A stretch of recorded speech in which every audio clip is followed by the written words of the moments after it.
어, 네, 저희 회사는 이제 원지랩스라는 회사고요. AI로 뭐 B2B, B2C 뭐 다양한 서비스들을 만들고 있습니다. 그래서 저희는 굉장히 뭐 많은 서비스들을 만드는데요. 그 중에서 좀 잘 된 것들 위주로 좀 말씀드리려고 하고요.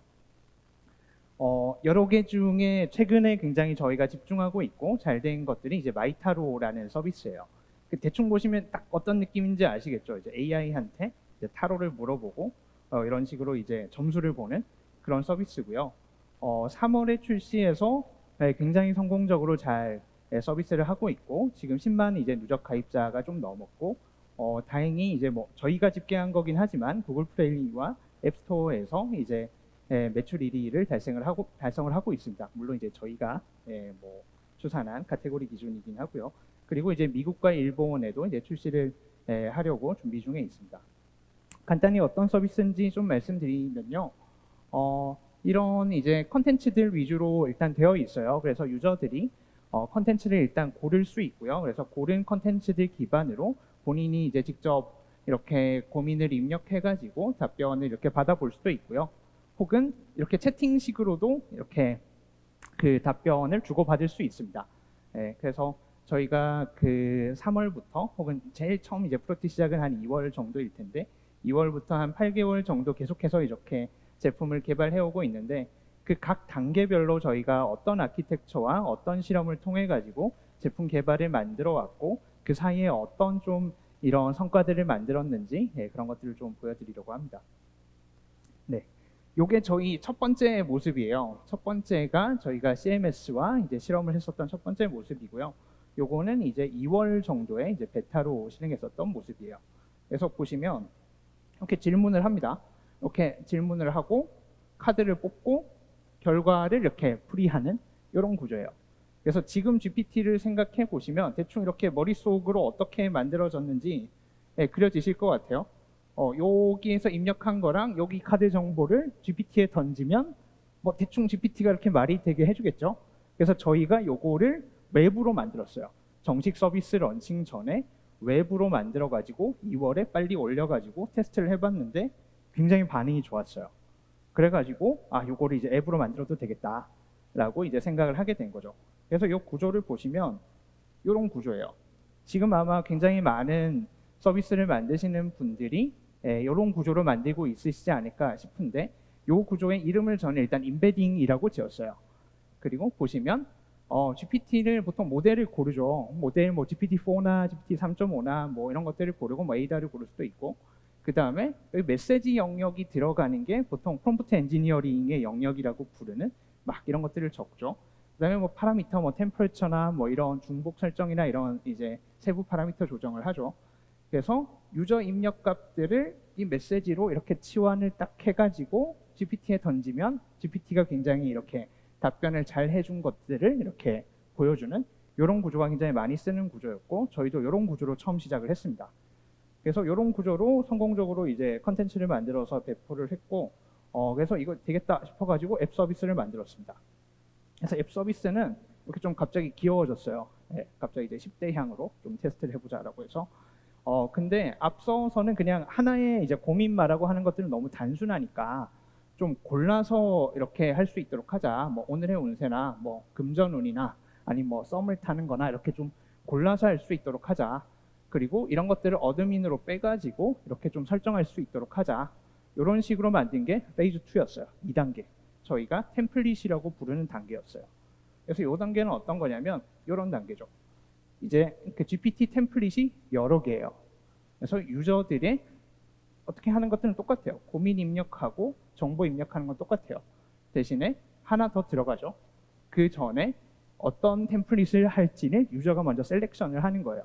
그럼 프롬프트 엔지니어들이 하는 일은 이걸 이제 여러 벌 만드는 게 되겠죠. 그래서 금전운 GPT 뭐 이런 식으로 다 각각 만드는 것들이고 요것들도 이제 굉장히 많은 서비스 만드시는 분들이 이제 프롬프트 엔지니어의 영역이 되고 있어요. 그래서 저희도 이런 것들을 만들었고 제가 3월에 발표했던 내용이 MS에서 발표했던 내용이 이런 거였고 저희가 조금 달랐던 내용은 이거는 어드민으로 꼭 빼셔야 돼요.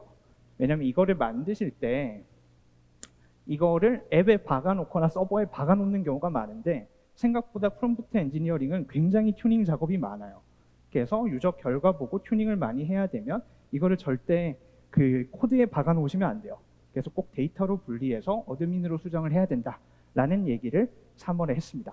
어떻게 보면 이게 6개월 전에 리캡 가지고 이제 그 6개월 이후 동안 저희가 뭘 했는지를 이제부터 보여드릴 거예요. 자, 3단계가 이제 여기서부터가 이제 저희가 진행한 내용인데 다이나믹 인풋 아웃풋이라고 저희가 이름을 붙였고요.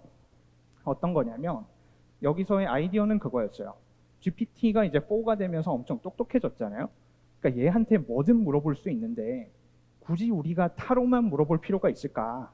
얘한테 사주도 물어보고 싶고 막 MBTI도 물어보고 싶고 관상도 물어보고 싶고 다 물어보고 싶은데 근데 여기서 GPT에 또 제약이 있죠. 제약이 뭐냐면 얘는 언어만 답할 수 있고 언어로만 질문을 받을 수 있다는 거였던 거죠.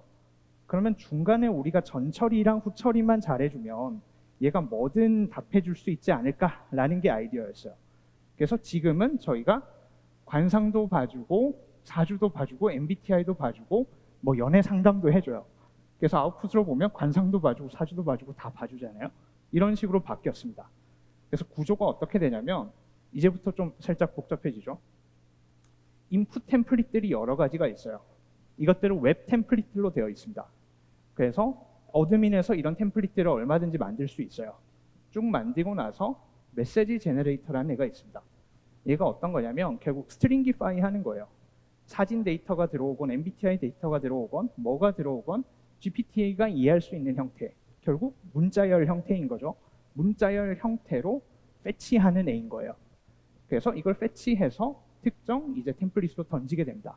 특정 템플릿이라고 하면 아까랑 거의 비슷해요. 앞에 어떤 그런 컨텐츠를 선택했냐에 따라서. 그리고 리턴을 한 것들을 바로 유저한테 보여주는 게 아니고, 왜냐하면 관상을 봐줄 때도 이제 GPT가 어떤 그림을 그려라 라는 명령들이 있을 거니까요. 그런 것들을 파서를 하나 만듭니다. 그래서 파싱을 하고 드로잉을 하는 것들을 한번 거쳐서 웹페이지를 만들게 되는 거예요. 그래서 앞단과 뒷단이 웹페이지가 되는 거예요. 그래서 GPT는 엔진만 되게 되는 형태인 거예요.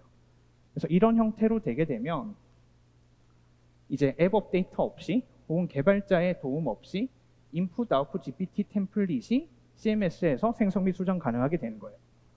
그리고 저희가 추가로 한 게 실시간 구매 리포팅이랑 실시간 유저 반응을 수집하게 돼 있어요. 그리고 이런 이제 뒷단 어드민들을 기획자와 디자이너한테 교육을 해요. 그러면 어떻게 되냐면 이게 무슨 사주 컨텐츠건 관상 컨텐츠건 뭐 무슨 컨텐츠건 간에 개발자랑 이렇게 기획해가지고 개발해서 뭐 2, 3개월 걸리는 게 아니고 그들이 고민해서 템플릿만 짜면 컨텐츠를 만들 수 있게 되는 거예요. 그래서 컨텐츠를 많이 만들 땐 저희 하루에 3개도 만들어 봤어요. 그런 식으로 굉장히 다양하고 어떻게 보면 시기에 맞는 빼빼로데이다라고 하면 빼빼로데이 컨텐츠를 만들 수 있는 그런 시기에 맞는 컨텐츠를 만들 수 있는 CMS가 되게 된 거죠. 그렇게 되면서 저희가 컨텐츠 생산성 자체가 거의 10배 이상 증가됐고 그러면서 매출이 이 업데이트 이후로 7배가 증가가 됐습니다. 그래서 이제 마켓 1등까지 올라가게 된 거죠. 그래서 이런 제품과 유저 경험과 CMS의 이제 생산성과 이런 것들이 좀 일치하게 된 케이스였고요. 원래는 이제 여기까지 발표를 하려고 했는데 최근에 이제 업데이트를 하나 더 했습니다. 그래서 메이트 챗이라고 하는 요거는 그 GPT에 기억을 붙이는 작업이에요. 왜냐하면 점술이 저희가 타로 보러 가도 이게 한 번 얘기하고 끝나는 경우가 없잖아요. 뭐 물어보면 그래서 어떻게 해야 돼요? 뭐 그래서 헤어진 여자친구 만나려면 어떻게 해야 돼요? 뭐 그래서 저희가 이랬는데요. 하면서 얘기가 계속 길어지잖아요. 근데 GPT의 가장 단점은 우리가 얘기한 거를 금방 까먹는 거잖아요. 왜냐하면 토큰 제한이 있으니까. 그래서 요즘에 가장 많이 나오는 얘기가 RAG 구조죠. Retrieval Augmented Generation이라고 하는 이번에 마이크로소프트 빌드에서도 가장 얘기가 많이 나왔던 그 GPT에 검색 엔진을 붙여가지고 기억을 붙이는 작업이에요. 그래서 저희도 이번에 RAG 구조를 활용해가지고 메이트 챗이라는 서비스를 런칭을 했습니다. 그래서 이제 GPT가 우리가 했던 모든 대화들을 기억을 해요.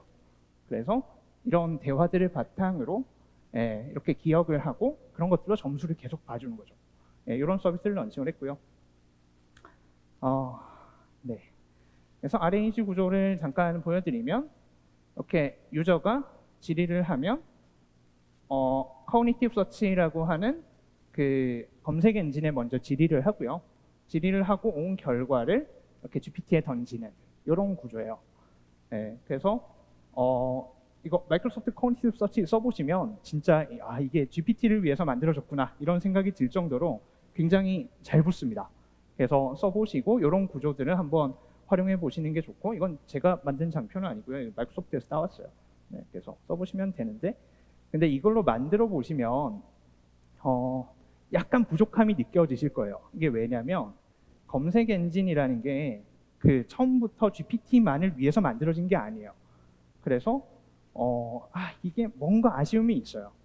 왜냐면 이게 채팅하면서 GPT가 검색을 하는데, 원래 검색 엔진은 웹페이지 검색이나 이런 그 인덱스 검색을 위해서 만들어진 애다 보니까 얘가 계속 이상한 문서를 가지고 올 때가 많아요. 그래서 저희가 이번에 메이트챗을 만들 때 이런 구조로 만들었습니다. 그래서 이게 어떤 구조냐면요. 유저가 말을 하면 아까 앞에 있었던 오케스트레이터가 있죠. 오케스트레이터가 그 어떤 거를 그 서치 엔진에서 물어보고 이렇게 GPT에 던지는 구조였잖아요. 이 오케스트레이터 자체를 GPT로 만든 거예요.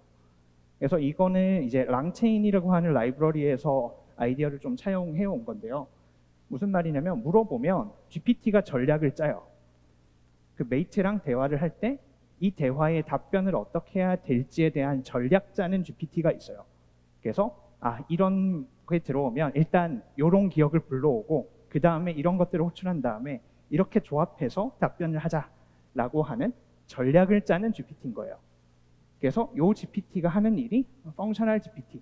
이거는 사주를 봐줘야 돼, 타로를 봐줘야 돼, 아니면 뭐 네이버에 검색을 해야 돼, 날씨를 검색해봐야 돼. 이런 펑셔널 GPT들이랑 연결을 하기도 하고, 혹은 서치 엔진. 이거는 서치 엔진에 연결해가지고 무슨 자료를 받아와야 돼. 그리고 이런 자료가 다 모이면 컨버세이셔널 GPT에 넘겨가지고 이런 톤으로 답변을 해야 돼. 라고 하는 전략 GPT를 만든 거예요. 그래서 이런 오케스트레이션을 붙여서 다양한 GPT랑 연결을 한 다음에 외부 API를 이렇게 연결시킨 거고요. 그렇게 해서 답변을 만들어서 유저한테 그 해석을 보내주고 그 다음에 러닝 GPT를 뒤에 붙였어요. 그건 뭐냐면 우리가 지금 나눈 대화가 학습할 필요가 있어 없어를 판단하는 GPT예요. 그리고 이게 학습할 판단이 들면 얘가 서치 엔진으로 피드인을 하는 거예요. 그럼 서치 엔진이 점점 이렇게 똑똑해지겠죠. 이런 구조로 저희가 메이트챗을 만들었고 굉장히 높은 성능을 보여주고 있고 코스트 이피션시한 그런 구조가 돼 있어서 이런 것들도 한번 참고해 보시면 좋겠습니다. 네. 그래서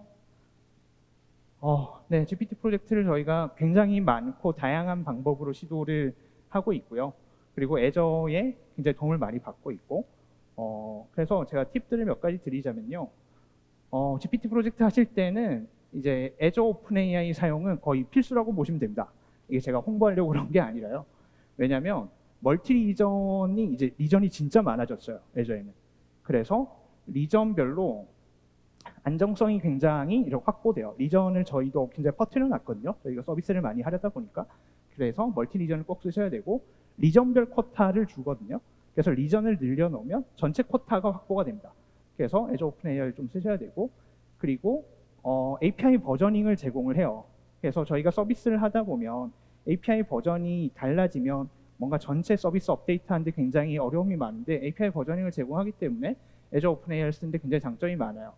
그리고 라운처 프로그램 하면 크레딧, 저희 아직도 크레딧 열심히 쓰고 있거든요. 그래서 꼭 쓰시면 좋고, 스트림을 쓰셔야지 이게 유저 리스폰스 타임, 이런 것들 잘 하셔야 되고, 뭐 에러 핸들링 당연히 아직까지 안정성이 그렇게 높지 않습니다. 그래서 GPT가 정상적인 답변을 줄 거라는 보장이 없기 때문에 이런 것들은 항상 굉장히 잘 짜셔야 되고, 종료 토큰은 이거는 필수예요. 얘가 가끔 아랍어를 할 때가 있어요. 한국어를 물어봐도 아랍어로 대답할 수 있습니다. 그래서 커스텀 종료 토큰을 만들고 너가 대화 끝에 이 말을 꼭 해줘, 이런 것들을 한 다음에 그런 식으로 이제 소프트웨어 밸리데이션을 하는 것들을 꼭 추천드립니다. 이런 팁들도 기억해 보시면 좋을 것 같아요. 네, 제가 양이 많을 것 같아서 제 소개를 맨 뒤로 뺐어요. 한 10초 정도 남아서 제 소개를 하자면, 저는 원디랩스에서 대표 겸 개발자를 맡고 있고요. 지금 3번째 창업을 하고 있고 다양한 스튜디오를 만들면서 이런 프로젝트를 하고 있습니다. 네, 오늘 제 발표는 여기까지 하도록 하겠습니다. 네, 감사합니다.